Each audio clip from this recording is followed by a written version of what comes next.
been listening to these recordings, you know there's been some audacious claims by our Gringo Loco. And when I knew Sean, every now and then he would make a claim, and you'd think, man, can this be true? And you look it up, and it might be, it might not be, or you're not sure how you can really tell. So we just always assumed he was BSing us. There were some indications that this guy was a wild man. You know, every time I needed something when I first got to Mexico City and knew Sean for a little bit, he'd always have a guy or know the place. Somehow he was, wired in this large city where he barely even spoke the language. And it was a funny accent, but he always seemed to be charming enough so people would understand and enjoy. So I needed a new pair of dress shoes, and I went to a little small bilingual school and didn't have much money. So he's like, I'll take you. Get, that accent. Get in the car, I'll take you. And he drove like a madman. He had this little car, and he would just weave in and out of traffic like he was in a race. And you would be nervous, seatbelt or not. You'd be gripping your... And then he'd pull up to like this kind of rougher neighborhood, and there'd be a row of shoe stores, and he'd just say what I'd need in his kind of broken Spanish, and someone would take it out, and all of a sudden it'd be half or less of the price I'd expect to pay. So he was plugged in, no matter where he was. I don't know if he was still into other stuff, if he was ever, but man, he was wild when he drove. He was, kind of audacious in his claims when he made claims, and he always seemed to know somebody somewhere who could get you a deal. So in this episode, he talks about how he finally can walk away from the family. And I think he's dropped all pretenses now. He says straight up, it was the mafia. He uses words like weed and coke, and introduces a new market to us as well. So it's another interesting step as he moves to a new city, a new school, and finds his old family anew. Enjoy.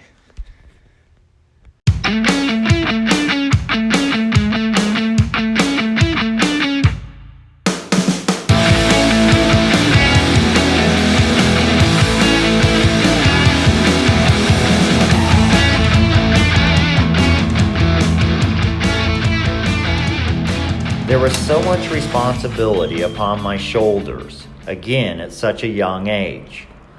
Not so naive any longer. Making what appeared to be grocery deliveries, what looked like bags of food, were of course packages of green and white. The product was making its rounds as I made my drop-offs. Everything always in envelopes or packages. Nobody ever knew what was in anything. All of it was always sealed. You couldn't see inside, let alone know what was inside. That's the business. It was done with honor, respect, loyalty, and trust. It's a whole different level when one is so high up the ladder. Chain of command, working directly with the source, connections, and clients. It's a whole different ballgame. It's nothing like on the street, or that bullshit you see in the movies, where everyone is looking at the product and counting money. In my world, in the real world, the less one says, sees, hears, talks about, knows about, etc., the better. The motto was, the less you know, the better. Just do what you're told, keep your mouth shut. Do your job. That's it. So that's what I did. Always. If you didn't last long in this business. I enjoyed the higher level of activity. It was a completely different level than being on the street. When you're going to big houses with celebrities, famous people, these people had a lot of money. And nice cars, clothes, jobs, etc. It was always a pleasure doing business. Fame and fortune is nice, but at the same time, keeping a low profile, a low pro. Don't let people know what you're really doing. Everyone had the same philosophy. We all thought alike. It's better to be safe than sorry. Always during transactions, like I said before, there was only an exchange, package for an envelope, nothing said or seen. It was that easy, very indiscreet, never exposing ourselves any more than we had to. Every day was a busy day, lots of places to go and people to see. That was a way of life. The product always in high demand. I found myself on the weekends, if not working at my club on the beach, going to a lot of rock and roll concerts. I can't list them all because there's so many. Imagine every rock and roll band you can think of, A through Z. So I went to the Cow Palace, San Francisco, Oakland Coliseum, the Stone, Keystone, Ruthie's, all kinds of clubs, bars, also anything Bill Graham presents related. We were always involved in the music industry. Think about it. Use your imagination. Every band in the world came through San Francisco. A lot of them from San Francisco. It was my job to supply them and their fans with product. The green and white went hand in hand with rock and roll. Throughout the city, I had a daily and nightly routine of meeting clients. I had built up quite a list. The family, or the mafia if you will, if you haven't figured it out by now, I'm just going to say it, the mafia, had now completely dominated San Francisco and the Bay Area. We then expanded to Marin County, as far up north as Sonoma, Napa Valley, the wine country. We were going back and forth across the Golden Gate Bridge on a daily basis. By this time, my mom and dad got divorced.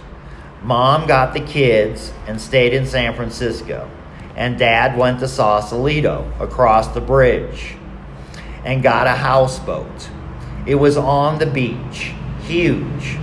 3 apartments, 7 doctor's offices, a church, ballroom. It was really big. I remember going with my dad to buy it. It was an empty barge. It was a floating barge, like a boat used to haul garbage from San Francisco to Marin County. A tugboat would take it back and forth every day, then park it on Gate 6 in Sausalito. It was for sale, $30,000. In the 1970s, that was a lot of money. My dad bought it and started building his dream houseboat. It's now worth $30 million. It's a palace on the beach in Sausalito, California. Imagine underneath the Golden Gate Bridge. Mom got a nice house in San Francisco. I was now living on both sides of the Golden Gate Bridge. A year had passed, and I was now turning 16 years old. My mom decided to move from San Francisco to Los Gatos, a short distance from Silicon Valley, San Jose, Santa Clara, etc. Over the mountain from Los Gatos was Santa Cruz. The ocean was so warm and beautiful. During the move from the city, San Francisco, to a small town and the transition of giving all my clients to the family, I had left with their blessings and started a new life in the town of Los Gatos, California. Going to Los Gatos High School was completely different and a very different experience from San Francisco. Everybody was rich. They all looked so healthy, clean, and had nice clothes, houses, and cars. I walked to school my first day. met a rich kid, Justin Treppel. His dad was a famous lawyer, lots of money. Justin, 16 years old, like me, had a Mercedes 450 SL convertible. He gave me a ride home after school. We became the best of friends. He was a good kid from a wealthy family. My second day of school, I found myself walking again, as always. Halfway to school, I saw a 1955 Chevy, red and white, mint condition, for sale, $2,000. I bought it.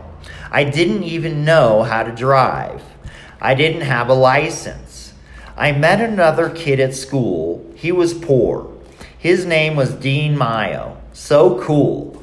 He was from Mexico, the complete opposite of my rich friend Justin, but we all became the best of friends. Dean and I walked home together after school to pick up my car. He taught me how to drive. It was so cool to have a 1955 Chevy. I had the coolest car in school.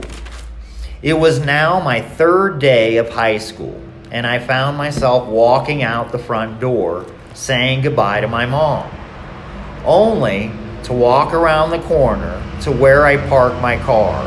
I had to hide it from my parents. I didn't have a driver's license, and I didn't want to take a chance with them telling me no to having a car. So I never told them about it. To this day, it's been a secret.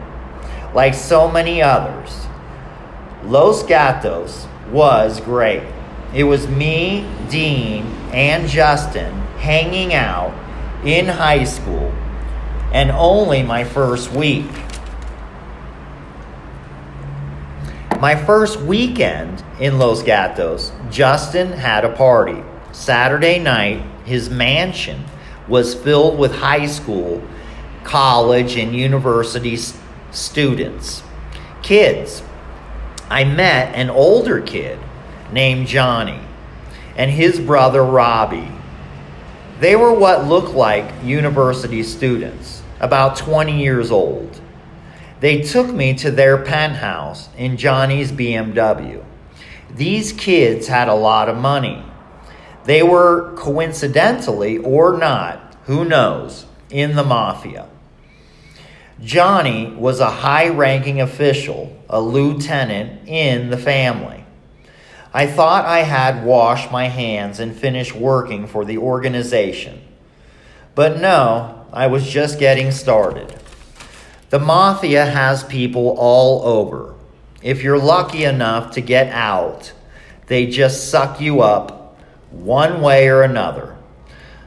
The Lord works in mysterious ways, and I hate to mention them in the same breath. But everything happens for a reason, good or bad. You can't have one without the other. Anyway, we all became best friends and started to hang out on a daily basis. Johnny had taken a liking towards me and built a level of trust and friendship. He was a ladies' man, always surrounded by beautiful women. The weekend ended with a lot of parties. Johnny had showed me a side of him that nobody else knew about. He was in the mafia and was moving green and white. And if you haven't figured out what I'm talking about, well, I'm just going to have to say it. Green is marijuana. It's what weed. White is coke. Blow. It was a new product in the 1970s, and it was exploding, blowing up all over California. Coincidence or not, I found myself in the mafia again as Johnny's bodyguard. I was a big kid at 16 years old, 6 feet tall, 200 pounds, with years of martial arts experience. I had taken judo and karate lessons in San Francisco as a child, also learning how to fight on the streets, and at all the concerts, schools, clubs, etc. I wasn't the happy hippie as perceived by so many. I was actually pretty pissed off and angry all the time. It made the perfect ingredients for a bodyguard. I knew how to build bombs and use a gun. My dad gave me my first as a Navy SEAL. I received all military combat experience. I never worried about anything. I had big balls of steel. I was born this way. I was a trained soldier. No fear, very smart and business oriented. Johnny opened up to me like a book, telling me and showing me things that he had never trusted to tell anyone before. The parties we went to that weekend and the people we saw were much older than I, but this is something I was used to. He saw something in me that he had never seen in another. After the weekend was over, Johnny asked me to be his bodyguard and his chauffeur. Protecting Johnny was now a way of life. He had clients in Los Gatos, Santa Cruz, San Jose, Santa Clara, and basically all of Silicon Valley. Most clients had jobs in their 20s and 30s. They were computer nerds. Like the green and white industry, the computer market was just starting as well. I would later find myself as Bill Gates' copy boy. Imagine at Apple, as it's just starting out. Or as he put it, I was not a copy boy, but I was a photostatic engineer. Only Bill can come up with that. I will later work for NASA with my bomb building experience, making missiles, bombs, and rockets. But that's later in the story. My first weekend had just ended, and I found myself driving to LGHS, Los Gatos High School, to start my second week of school. Unexpectedly, so much had happened in only 1 week, only to start my second. Sometimes I would think how nice it would be just to be a simple high school kid with everyday normal problems. But no, this was my life. Classes kept me busy from 8 o'clock in the morning until 3 o'clock in the afternoon. Like every other kid in the planet. I had to study and do homework like everyone else. Surprisingly, I got really good grades. It wasn't easy. School's very difficult, as you know. Afterwards, I found myself at Johnny's place. He had many deliveries that needed to be done. It was my job to drive him in his BMW. He sat in the back. I was his chauffeur too. I learned all the streets, freeways, what exits to take, and places of interest within Silicon Valley very quickly. Like in San Francisco, obviously, you have to know where you're going. Same shit, different day. Same routine, more or less. Make deliveries, drop-offs, whatever you want to call. Whatever you want to call it. I had been doing this for years. I was used to it. Just do my job and keep my mouth shut. This was a way of life for me, and still is to this day, in a matter of speaking. Only my first day with Johnny and the first time in my life as a bodyguard. What does that mean anyway? I drove with a gun, that's all. I never had to use it, not once. The people I dealt with all had money and respect, also working for a living. These were high-class people in one way or another. It's not like that bullshit on the streets, people with no education and little money. After finishing my rounds with Johnny, I drove him back home. I followed him like a dog up to the penthouse like I did with him everywhere we went. That's all I had to do.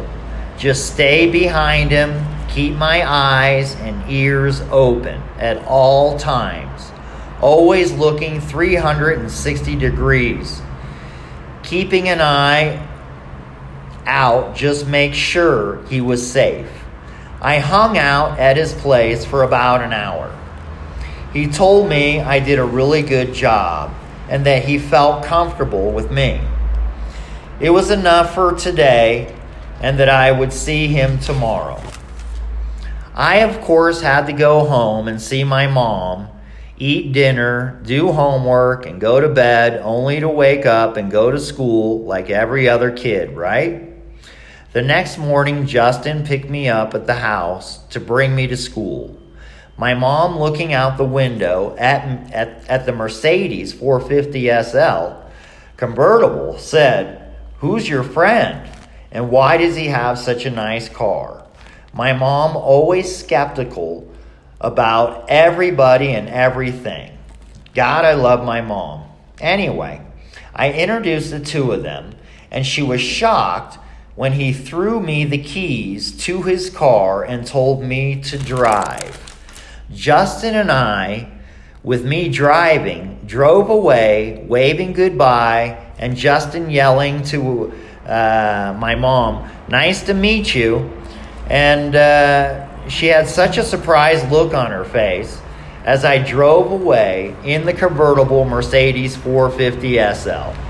This was top of the line at the time, let alone some rich kid driving it, but more so me, huh? She loved the new rich kid with such good manners. Los Gatos was a rich little town, completely different from the hippies in San Francisco. That's half the reason why she moved, to give us a better life. On our way to school, we saw Dean walking, so I pulled over and Justin offered him a ride. The car was a two-seater. It had little space in the back. He was a small kid with big muscles and a bigger attitude. He fit like a glove in the back seat. Dean asked me, "Where's your 55 Chevy?" "Around the corner from my house. My mom still doesn't know about it. I haven't told her, and I don't think I ever will." Imagine if she says, "No, I can't have a car." I didn't want to take a chance on losing my first car. My friends thought this was funny and couldn't stop laughing. The parking lot was filled, like always, but Justin had a reserved space for his car. The bell was ringing, which meant we all had to get to the first class on time. Can't be late. Can't get in trouble. My mom, a school teacher, took rules and regulations very seriously. Education was a way of life. Thank God, because so many people don't have any at all. They drive me nuts. My mom also was a real estate agent. She was really good at selling houses. We were middle class, but borderline poor. It was a miracle we were living in Los Gatos. We lived on the border in a small house. It was the cheapest house in town. A fixer-upper, as my mom called it. It was the cutest little house on the corner. For us, it was a dream house. A dream come true. Just to be here. All the rich people that lived here really didn't know how lucky they were. I think they all took it for granted. That's just my point of view. Halfway through the day, after taking 4 classes, it was time for lunch. My friends and I always ate on the grass, football field, behind the school. Here's where most of the kids had their lunch. The field was divided into groups. One section was the rock and roll kids, the other disco. I remember the jocks, athletes, weightlifters opposite them. The stoners to the right of them. The geeks My friends, Justin and Dean, as we were eating our lunches together, asked me to go with them and visit each group of kids as they were eating their lunches. I was surprised that everyone knew my friends, and they knew everyone in school. I told them, "You're like a couple of rock stars." They told me most of them were clients, not so much friends. I told them I completely understand. I explained to them and somewhat told my story with complete trust for our newly found friendship together. It went both ways. They had more to lose than I did. I was just the new kid in town. As it turned out, we were all in the same business, green and white. It was supply and demand. Everybody wanted to get high. It was the new thing. It was cool to be in school and better if you were partying. Everybody used to love to party. The late 1970s, almost 1980s, imagine. It was all the rave. It was happening. It doesn't matter who you were at the time. Everybody wanted to do it. My friends had connections and were doing business for a number of years together. I told them I could get you better shit at probably half the price. You could double your money if you go through me. Always, whoever you're buying your stuff from, I would like to sell them my shit. I need an introduction. Business was booming and I was just getting started. Just like this story. So stay with me. I wanted to be invisible, stay low pro, undercover. I didn't want anyone to know who I was or what I did or where I came from. I was just a new kid in town and I wanted to keep it that way. I didn't want people to know I existed. In my line of business, and more so for the people I work for, this is the way it had to be. For example, everyone in school knew that if you wanted something, you went through my friends Dean and Justin. I told them right away, I don't want anyone to know who I am. Never talk or tell anyone anything about me. This had to be understood. If we were going to do business together, friendship is one thing and business is another. They are completely separate from each other. Business is business. Anyone can agree with that. I told them you can be the rock stars all you want. I'm in it just for the money. And that I take money and business very seriously. More so for the people that I work for.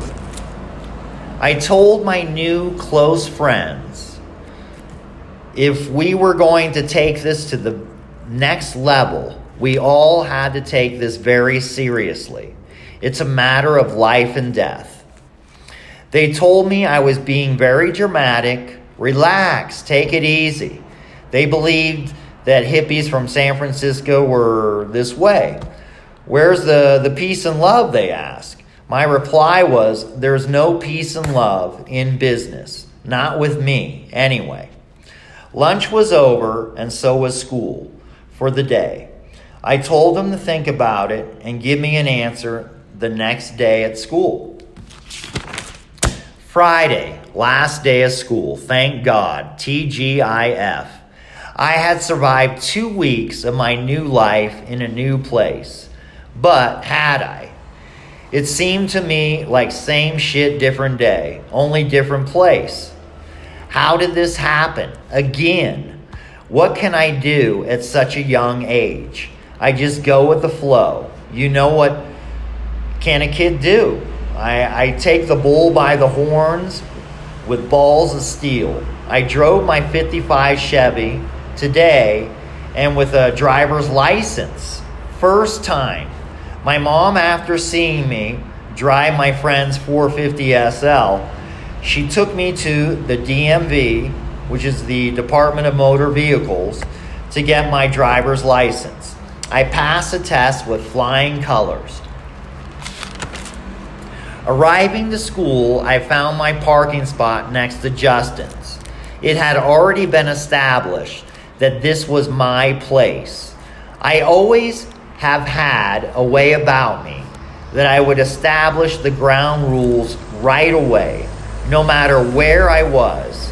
I made it to my first class on time, did all my homework like always. All the teachers were good with me, and I was good with them. This was important to me as my mom was one of them. And later in life, I too would become a teacher as well. The first 4 classes in the morning were the most difficult for me. It's just so early. I was so happy. The time went by so fast this day. It was lunchtime already. Whereupon I found, as always, with my friends Justin and Dean. Lunch was good times. The best of the day as far as school was concerned. As we were eating lunch, our friendly conversation was about the green and white business. Before pleasure, right? They had considered my proposal, and so did their connection to try out my product and service. My motto was to have the best price, product, service in the industry. This was a business, and I took my work seriously. Money's money. I guaranteed quality and smooth, safe, sound transactions. A simple exchange of one package for the other. As little said as possible, and no exposure publicly, ever. In and out, always keeping my eyes and ears open. I again stress this mentally upon my friends and told them, never mention my name, ever. As the bell rang to start the other half of the day, 4 more classes to go. What a nightmare. When school ended that day, we all met in the parking lot. From there, we went to meet their connection. Beautiful place in the hills of Los Gatos. Big money for these houses up here. It was there that we had a few drinks and talked shop. I gave him a free sample of each product, told him how much was each. The thing is, I didn't really say much of anything. I always carried around a pen and paper. I wrote down the price of the green and white, gave a sample only showing the paper, then returning it to my pocket, tearing it up. It was always understood the way I did business. I didn't talk much and expose myself less. I knew that nobody had a better product than I. Nobody could fuck with me or let alone touch me. I was untouchable and unstoppable. Everyone who became my client had an understanding that I had the best price in California. I had built myself up the corporate ladder. The shit was coming direct from Pablo Escobar to the Belton brothers to Chapo. Never seeing them directly, of course, but the chain of command came closer to me than anyone else. You see, the stuff comes from the top and works its way down the ladder, so to speak. It's not what you know, but who you know that makes all the difference. It doesn't matter what we're talking about. This is life, baby. Always remember that. It's not what you know, but who you know. Connections are very important in any business. And this was a $1 billion business. It affected a lot of people and the economy, if you think about it. This material, green and white, generated a lot of money. You can't argue with that, no matter what side of the fence you're on. If you're with it or against it, it's something to think about, or not. My meeting had come to an end with my new potential client. Now all I had to do was wait. I knew it was only a matter of time before he would try the samples that I gave him, and he would be calling for more. This shit is like potato chips. You can't just eat one. It's impossible. For sure, you're going to want more. And the quality and price, it was a product that couldn't be beat by anyone else. I knew I had the best shit in the planet. I just had to be patient and wait for the money. I was always relaxed about that. I knew it was coming. It was just a matter of time. Saturday night finally here. The busiest day of the week as far as partying is concerned. I made more sales Saturday than any other day of the week. Sure enough, I received a call from Justin. He was with Dean. Their contact had called them because I didn't give him my phone number. It was a one-time introduction. The day before I decided any and all business would go through my two friends. Also, that they would work the schools and any other contacts or clients that they had. I just wanted to be safe, not sorry, as the expression goes. I know that I could have made more money dealing directly with customers, but to me, it wasn't always about the money. Safety and being invisible was more important to me.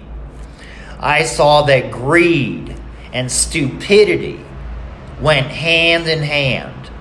Also, it was good to take care of the people that take care of you. That was my philosophy. Make sure everyone around you was happy. I didn't choose this way of life. It chose me. It's like I didn't choose Jesus or God. They chose me. That's why I became a reverend, a man of God. As you remember, I became certified at a young age, before all this bullshit got started. After almost losing my life the first time, when I was only 15 years old, shit happens in life. And the Lord works in mysterious ways, as the expression goes. I don't want to get all religious on you and even put the two subject matters in the same context. Together with Justin and Dean, Saturday night came upon us. I had to later be with Johnny, so my friends had told me that the new client wanted his first delivery tonight from us. I would never again see this client or even mention his name. He was steady, consistent, trustworthy, and the money was always there. He bought in large amounts, which financially helped me and my friends out a lot. It was like having 100 clients in one. It was gold. This guy, a steady income. A man's got to do what a man's got to do. My friends would also manage the high school where we were going to as already, as you know. I didn't want anyone to know about me. I was just a new kid at school.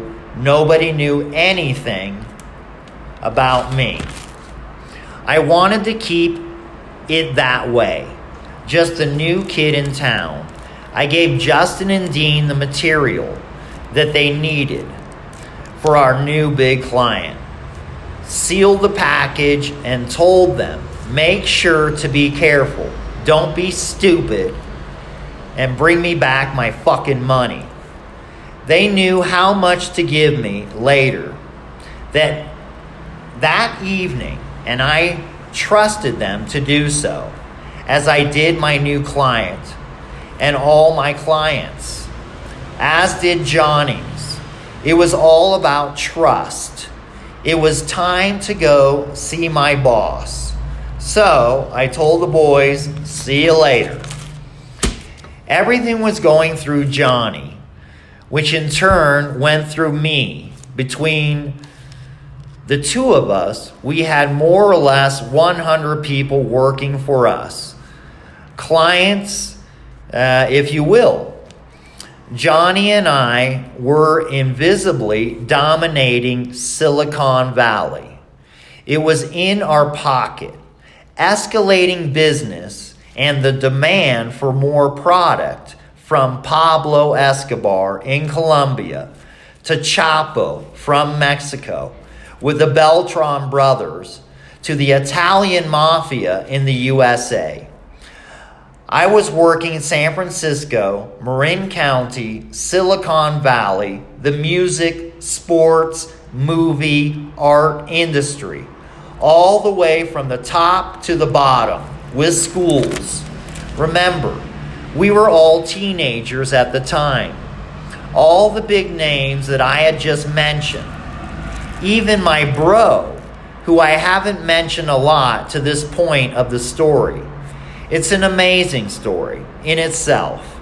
Not just being the big rock star himself. There was a completely other side to him that nobody knows about to this day. He's as big as the biggest names, or should I say level with something completely different from green and white. Let's just say it's yellow. Then turn to what looks like glass. I'll be more descriptive later, but I don't want to lose track of where I am in the story.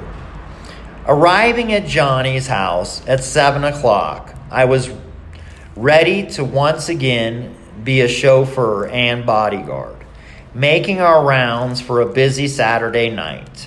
Everybody has parties and wants to party. It never really gets started until I get there.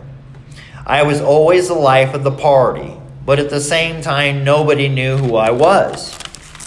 Johnny, coincidentally or not, worked with my ex-boss of San Francisco in the mafia, with the meat man and the bread man.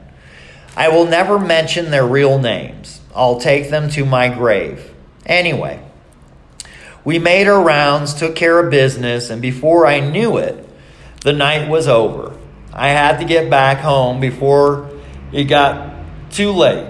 I didn't want to get in trouble with my mom. Remember, I'm still just a kid living in a man's world. I had rules and regulations with everyone, right on down to my mom. Sunday morning, I woke up very relaxed, eating breakfast, again with my mom and sister. You see, after the divorce, my bro stayed with my dad. So here I was in Silicon Valley, but my bro lived in San Francisco and Marin County. He was on his way to be a big rock star, like a lot of other bands in the city. So he was involved in the San Francisco music industry with all the biggest bands in the city and now the world. My bro also invented and involved in the third biggest industry in the world. Let's call this yellow product glass. If you don't know what I'm talking about, it's meth. Are you with me now? Not the inventor of this, but glass. He took meth, a dirty, stinky yellow powder, made into what looked like a broken window. Thus, we have glass. a clean, transparent product. Yes, my bro's the inventor of this. A thing of beauty. It was water solvable and not at the same time. It was fucking brilliant.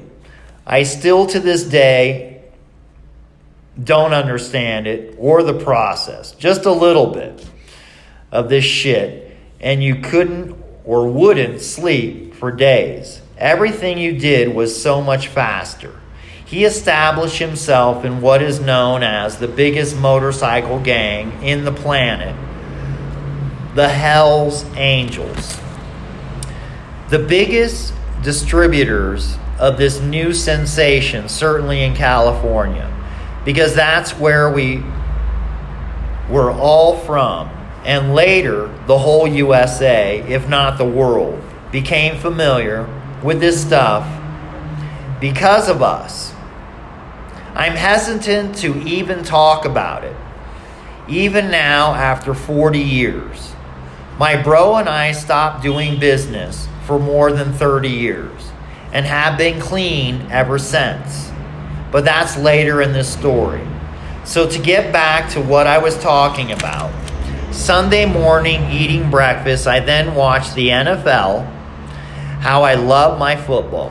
Life's always better when doing so. It was later that day, Mom had to go sell houses. The biggest day of the week. Being a teacher and a real estate agent, my mom was always busy. That gave me a chance to take care of my business without too much distraction from authority. Later, Justin and Dean came over to watch the games.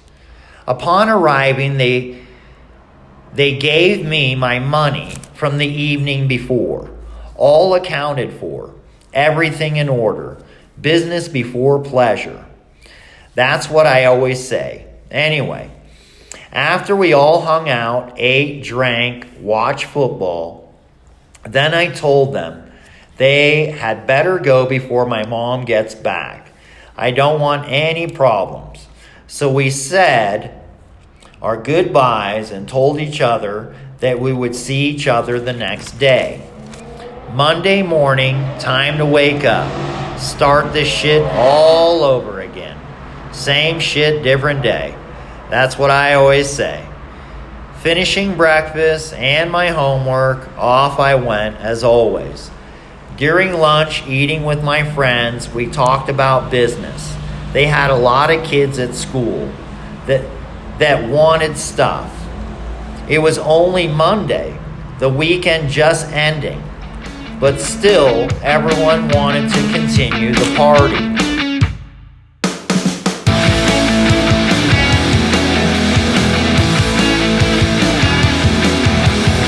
Well, our teenage hero, the Gringo Loco, managed to peacefully leave the mafia and all of a sudden return, by coincidence or not, controls most of the Silicon Valley drug market, all while having to be home in time to have dinner with the family.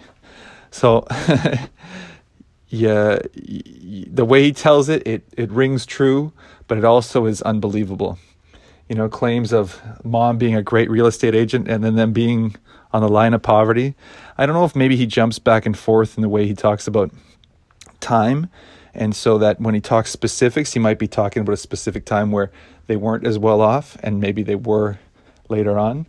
I don't know if it's delusions of grandeur or, you know, how a teenager with years of experience can carry a gun and be a bodyguard, martial arts expert. Just a lot going on.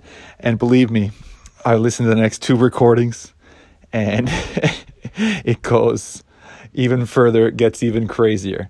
So hopefully you're enjoying this, and whether it's true or not, at least we can enjoy this story. Thanks again for tuning in.